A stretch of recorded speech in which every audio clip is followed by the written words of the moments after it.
Azmin Ali, Zuraidah Kamaluddin tak setuju. Dia orang kata kita kena bagi tone memerintah sehingga habis penggal. Lepas tu baru kita bagi peluang pada Anwar Ibrahim. Kita kata tak. Kita kena bawa Anwar Ibrahim ni. Kita kena naikkan Anwar Ibrahim ni. Kita kena lantik beliau menjadi Perdana Menteri kerana itu janji 2 tahun. Mahathir kata apa? Mana dia janji 2 tahun? Saya tak pernah sign pun janji 2 tahun. Betul. Dalam agreement tak ada tulis 2 tahun. Tetapi dia verbal agreement tu ada. Dia verbal dia kata, saya akan memegang 2 tahun, lepas tu saya akan serah pada Anwar Ibrahim. Sepatutnya penyerahan itu berlaku pada tahun 2020, 2 tahun. Jun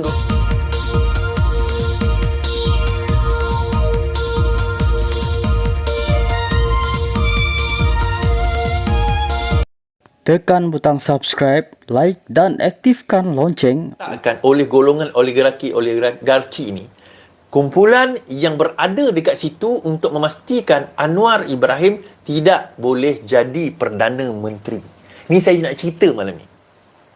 Di dalam PKR sendiri, ada kumpulan yang diletakkan untuk memastikan bahawa Anwar Ibrahim tidak boleh jadi Perdana Menteri. Itulah golongan yang khianat kepada Anwar Ibrahim dalam pada tahun 2020 dahulu. Adakah ada golongan itu di dalam Pakatan Harapan Is? Saya tak nak komen panjang bab tu. Cuma saya boleh komen dalam bab nak memastikan, pertama, Anwar Ibrahim kekal di dalam penjara. Kedua, disebabkan dia ada kes dan dia dapati bersalah oleh Mahkamah Persekutuan, maka dia tidak boleh bertanding. Bayangkan kalau katakanlah sepatutnya dia didapati bersalah pada tahun 2013. 2018 tu dia tidak boleh bertanding. 5 tahun. Dia 5 tahun penjara. Dia keluar saja 2018, dia tak boleh bertanding dah. Sebab dia ada kes jenayah. Dia ada kes jenayah. Dan Anwar Ibrahim diampunkan pada 2018, I think beberapa bulan sebelum dia dibebaskan daripada 5 tahun tuduhan tersebut. Baik, itu kita tolak tepi. Dan golongan ini ada untuk memastikan bahawa Anwar Ibrahim tidak jadi Perdana Menteri. Mereka tak sangka Anwar Ibrahim akan keluar. So, mereka keep on feeding information kepada Anwar Ibrahim dengan informasi yang salah. Dan kami ada satu golongan yang pada masa itu keep another information kepada Anwar Ibrahim. Anwar Ibrahim penjara, so kita bagi information. So, bila masa itu mereka ingatkan bahawa Azmin ingatkan dia akan boleh terus berjaya. Dan itu juga kenapa berlaku Langkah Kajang. Okay, Langkah Kajang ni satu cerita di mana itu adalah usaha untuk memastikan golongan oligarki ni akhirnya akan kalah dalam the next PRU. Tetapi oligarki ini berjaya meletakkan Azmin Ali take over last minute. Okay, saya summarize macam tu je. Kalau nak detail ni, kita boleh jumpa bincang kopi, saya boleh cerita secara detail. Tapi itu secara umum saya cerita dahulu. Now, so, bila berlakunya, nak datang pilihan raya ke-14, PRU ke-14, Azmin adalah antara mereka yang merasakan berdasarkan kepada kajian daripada IDE bahawa kerajaan kita tidak akan menang PRU. Invoke kata menang. Dan pada masa itu ada dua kumpulan. Satu grup Invoke di bawah Rafizi, satu grup di bawah Azmin Ali. Dan grup Invoke ini terpaksa keluar daripada parti. Maksudnya bukan keluar parti, tetapi buat dia punya perancangan tu luar daripada kerangka parti. Sebab parti dikuasai oleh golongan-golongan geng-geng Azmin. Dan mereka buat kajian dan mereka mendapati bahawa dengan kes, contohnya masa itu GST, kita ada yang melibat berkaitan dengan GST, 1MDB, NFC dan sebagainya. Semua kes ini membolehkan kita untuk menang PRU ke-14. Tetapi golongan seperti Azmin kata tak, kita takkan menang. Dan dalam masa yang sama, kita bergaduh dengan PAS pada 2015 sehingga berlakunya perpecahan. Okey. Sebab dia cerita ni bersimpang siur tuan-tuan, macam kita tengok novel. Okey, kita tengok PAS dahulu 2015. Perpecahan di antara PAS dan juga Amanah, PAS dan juga Pakatan Rakyat pada 2015 berlaku pada hujung 2015. Kenapa? Sebab kematian Tuan Guru Nik Aziz berlaku pada awal 2015. That's when it happened. Dan kematian Tuan Guru Nik Aziz ni sangat penting. It's the pinnacle of all the plan oleh Hadi Awang. That's the whole plan Hadi Awang untuk memastikan bahawa rancangan mereka bersama dengan UMNO membentuk perkumpulan bersama dengan UMNO itu berjaya.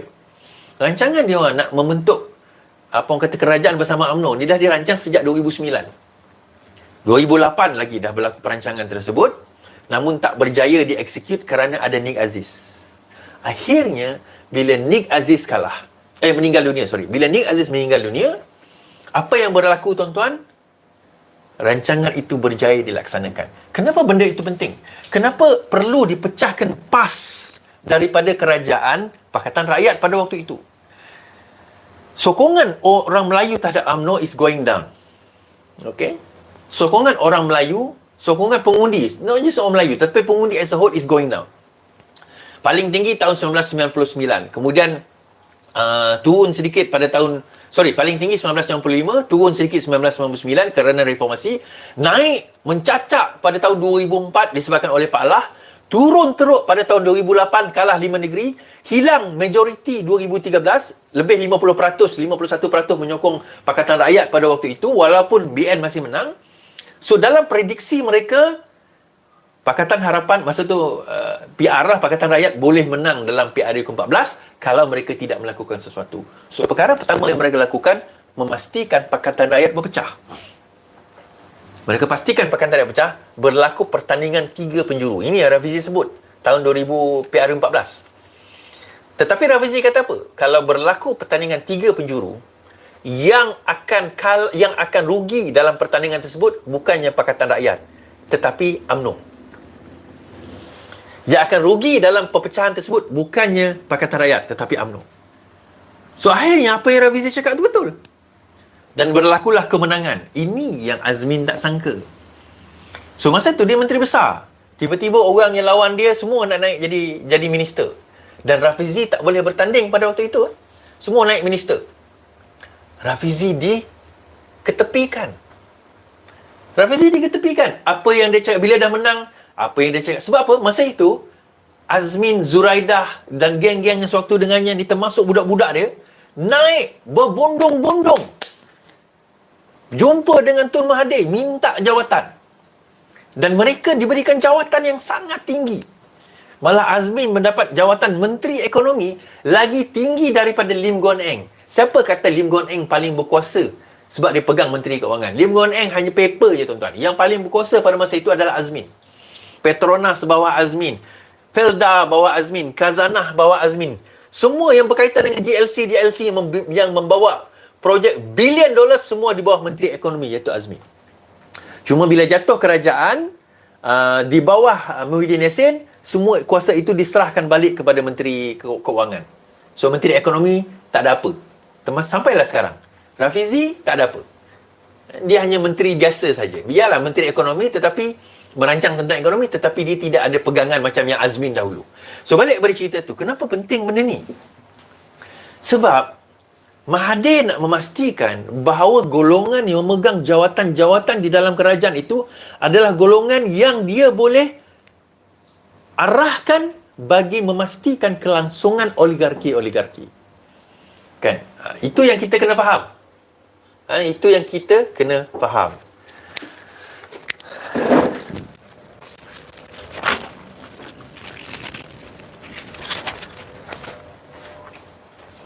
Okey? Jadi perkara tersebut yang kita kena faham. Sorry.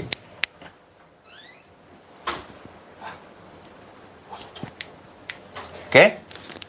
Alright, sorry. Putus. Okay, perkara itu yang kita kena faham. So, daripada oligarki ni, perancangan itu ada. So, Anwar Ibrahim berjaya dibebaskan. Yang ini tidak ada dalam perancangan dia orang. Dia orang ingatkan pada PRU ke-14, walaupun kalah, tapi UMNO, maksudnya, mungkin tak menang besar, tetapi UMNO tetap berkuasa. Itu rancangan awal. Dan Anwar Ibrahim tidak akan tidak akan diampunkan. Dan Anwar Ibrahim tidak akan boleh bertanding. Dan itu habis karier politik beliau. Kira PRU ke-14 itu sepatutnya karier politik Anwar Ibrahim itu sudah berakhir. Sepatutnya. Tuan-tuan, tolong klik like dulu. Kita ambil 1K like. Tolong klik like. Tolong ambil klik like. Okay. Sepatutnya kita akan pada masa itu tidak sepatutnya kerajaan Barisan Nasional itu tumbang.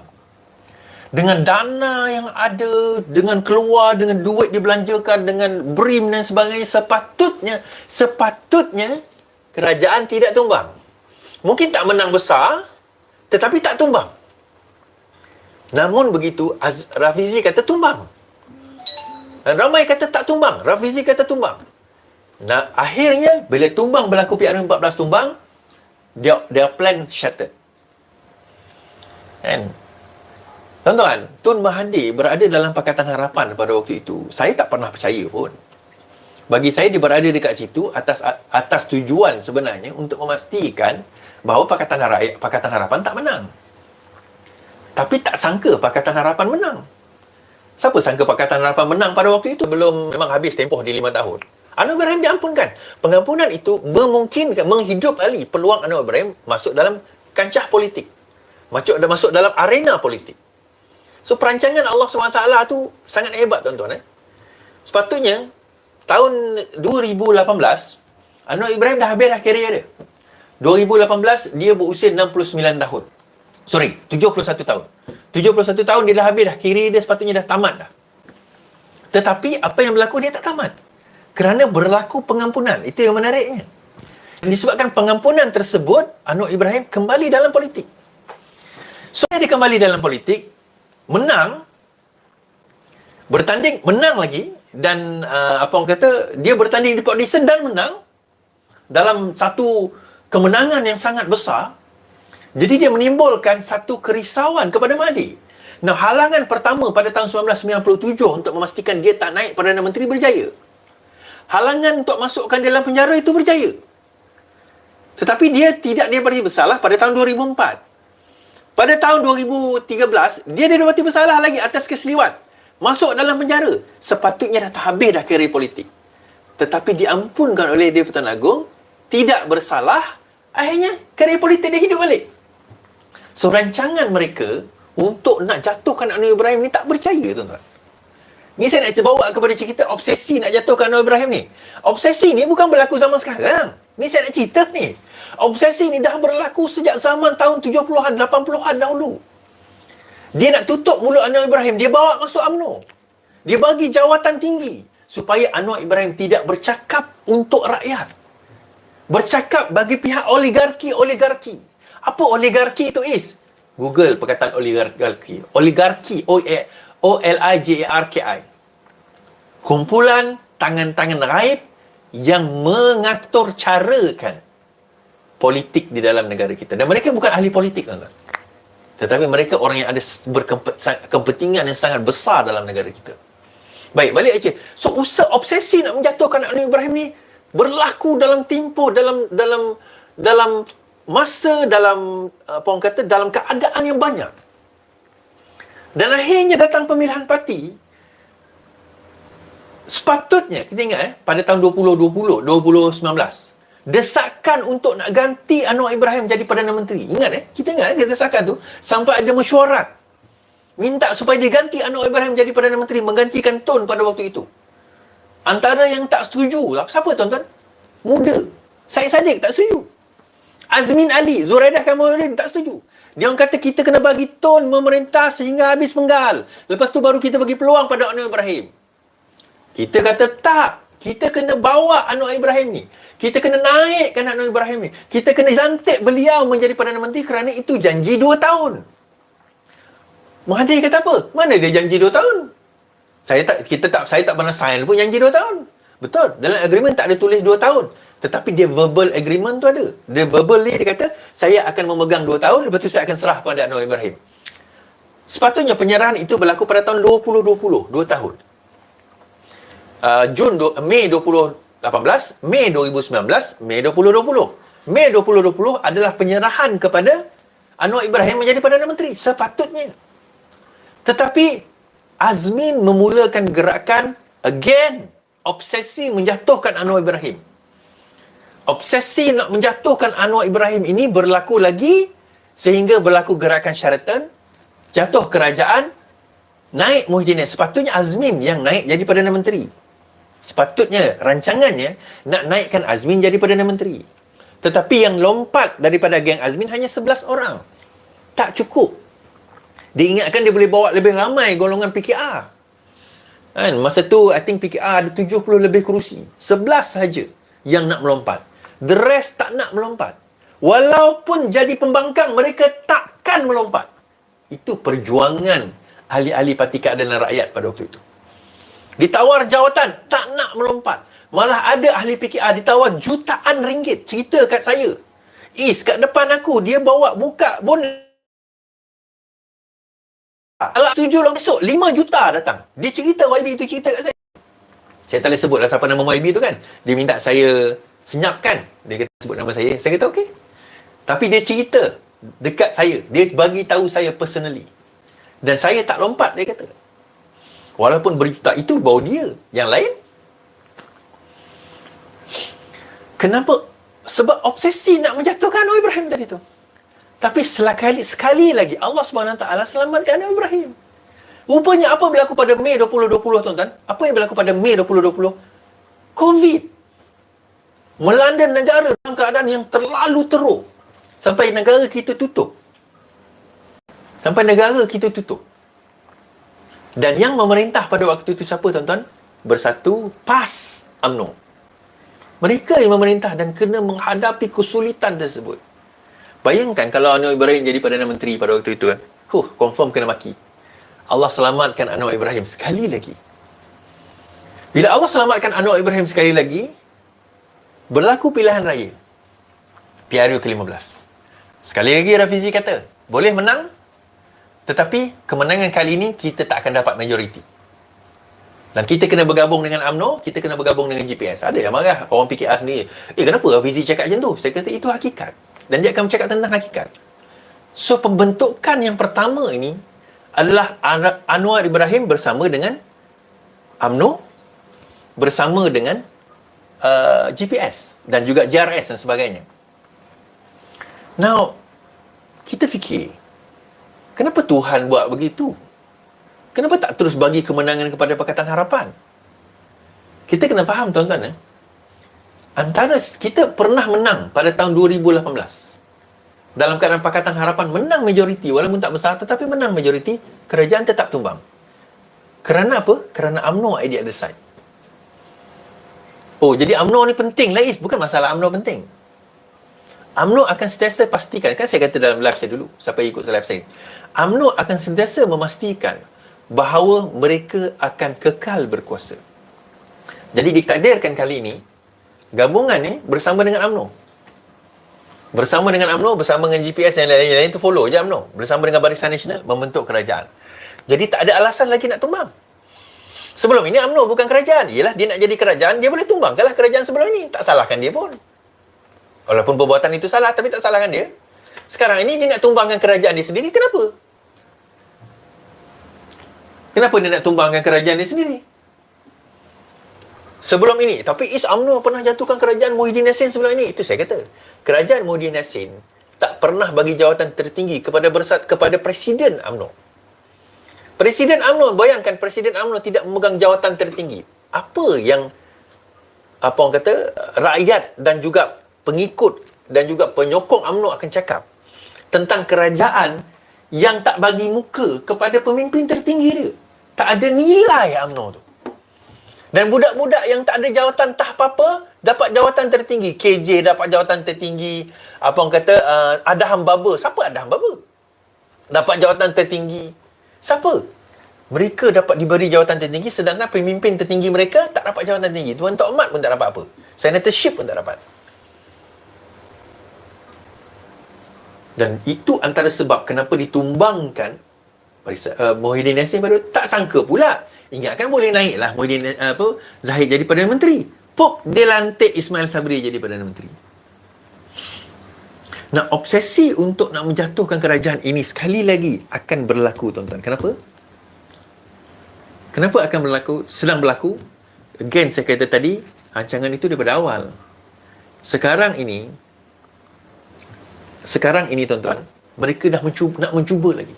Tetapi nampak gaya yang cubaan itu terlalu, dia dah cuba banyak kali dengan kes macam ini. Dia tidak bersalah, bagi jawatan tak okey, dia buat macam ni, dia bagi jawatan, Anwar bercakap tentang rakyat daripada umur dia muda, dia bagi jawatan, dia bagi kedudukan, tak berubah prinsip. Ditangkap, masuk penjara, tak berubah prinsip. Tuduh kali kedua, tak berubah prinsip.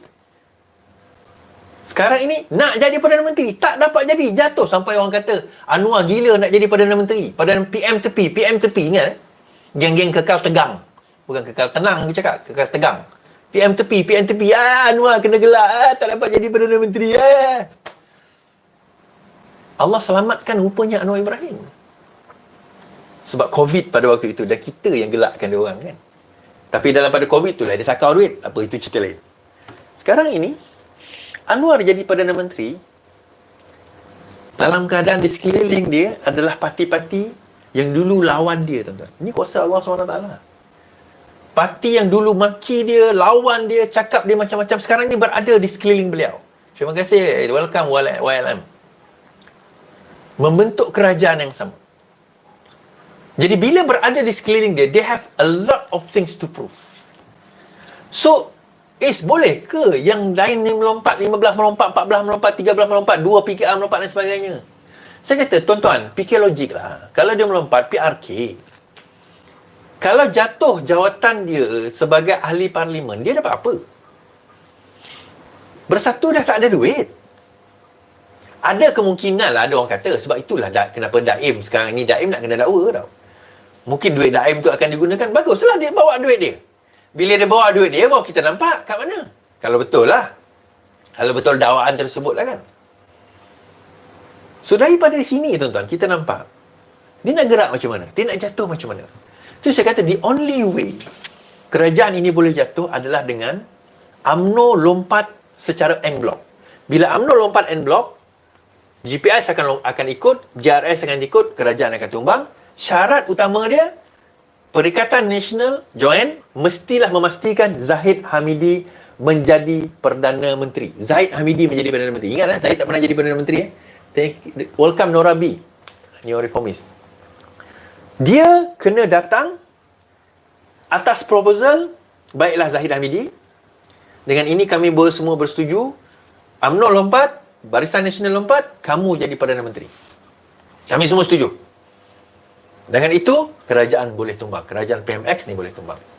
Nah, persoalan dia, bukan masalah Zahid mahu tak mahu, bukan. Zahid fikir, tuan-tuan.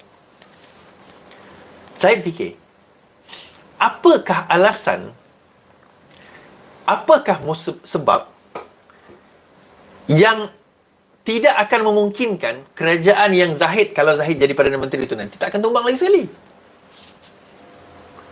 Sebab perancangan bersatu ni, bila Zahid jadi Perdana Menteri, UMNO naik, katalah bersama Perikatan Nasional, UMNO akan memastikan bahawa diri mereka kuat.